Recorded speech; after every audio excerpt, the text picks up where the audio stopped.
Պարոն Խանդանյան, ես էլ գործընկերոջս նման հիշեցնեմ 2026 թվականի ձեր ծրագրերից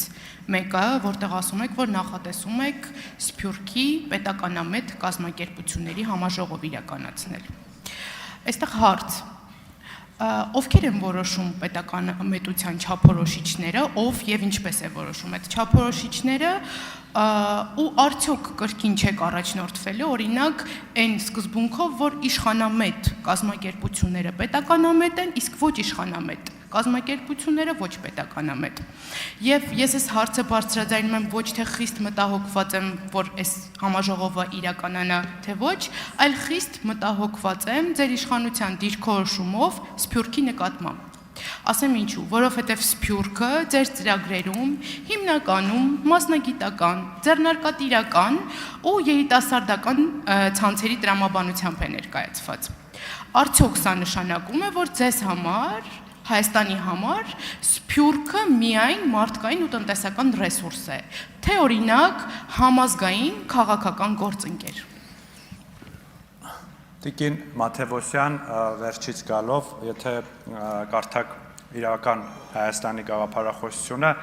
այնտեղ քաղաքացիական պայմանագիր կուսակցությունը սահմանել է, թե որոնք են Հայաստանի արժեքները, եւ Սփյուռքը դրանցից մեկն է, եւ դա շատ կարեւոր է։ Ինչ վերաբերում է ինչպես են որոշվում պետականամետ են, թե ոչ պետականամետ են, դա որոշվում են գործողություններով։ Օրինակ, եթե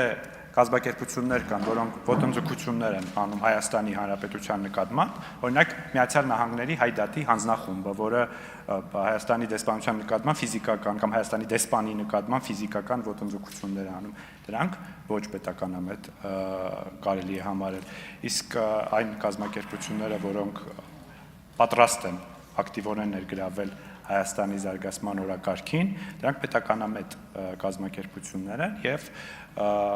ես չգիտեմ պարոն Հարությունյան երբ է նախատեսվում այդ համաժողովը, հուսով եմ շուտով, բայց նաև այլ թեմատիկ համաժողովներ լինում են, օրինակ հայ իրավաբանների համաժողով եւ այլն։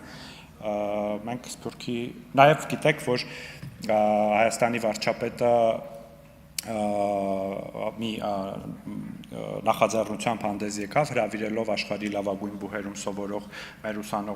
շրջանավարտներին գալ եւ մասնակցություն ունենալ Հայաստանի պետական կառավարմանը եւ այդ դիպորտների մի ստվար զանգված նաեւ Սփյուռքի մեր հայրենակիցներ են եւ նրանցից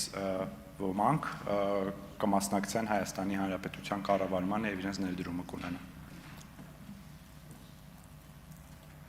Արձագանք Պարոն Խանդանյան, դուք ասեցիք, ես ֆիքսեցի, Սփյուռքը արժեք է, թղթի վրա էլ գրված է։ Բայց ինձ կասեք, որոնք են այն ինստիտուցիոնալ մեխանիզմները, որտեղ մենակ ասելով չի էլի, այտենց ամպագորգոր բոլորս կարող ենք հայտարարություններ անել, որոնք են այն ինստիտուցիոնալ մեխանիզմները, որով Սփյուռքը կարող է համազգային նշանակության հարցերին դիրքորոշում հայտնել ու ունենալ իր խոսքը։ Հայաստանի Հանրապետության վարչապետի աշխատակազմում գործում է Սփյուռքի գործերի հանձնակատարի գրասենյակը եւ այդ գրասենյակը նաեւ ունի գրասենյակներ հայաշատ քաղաքներում աշխարհի եւ սա ինստիտուցիոնալ մեխանիզմ է Սփյուռքի հետ շփվելու, բայց նաեւ այլ մասնագիտական ցանցերի եւ այլ միջոցներով մշտապես կա այդ կապը, ես նաև նշեմ, որ Սփյուռքը համակարգում է գիտության կրթության ազդաժողովը, ուստի պարոն Գաբրիելյան, ինձ